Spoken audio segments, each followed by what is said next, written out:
ফেরেশতারা বলল আমিন। রেগে মেগে আপনি আপনার মেয়েকে বললেন জীবনেও তোর কপালে স্বামীর ভাত জুটবে না, ফেরেশতারা আবারও বলল আমিন। আচ্ছা, আপনি না সেই ব্যক্তি যে তার নিজের জীবনের চাইতেও সন্তানকে বেশি ভালোবাসেন? আপনি না সেই ব্যক্তি যে তার সন্তানের জন্য হাসতে হাসতে নিজের জীবনটাও দিয়ে দিতে পারেন? আপনি না সেই ব্যক্তি যে আল্লাহর কাছে নিজের চাইতেও সন্তানের জন্য বেশি দোয়া করে? তাহলে কি করে নিজের হাতে নিজের সন্তানের এত বড় ক্ষতি করতে পারলেন? Doesn't make any sense. Common sense বলতে কিচ্ছু নাই আপনাদের? আপনারা কি জানেন না আপনাদের রাগের মাথায় বদদোয়া করাগুলো ফেরেশতারা আমিন বলে?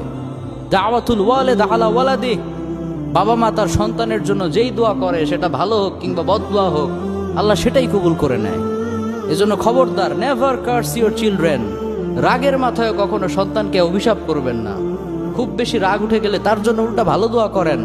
কাবা শরীফের একজন ইমাম আছে, ইমাম আল কালবানি, তার মায়ের যখন প্রচন্ড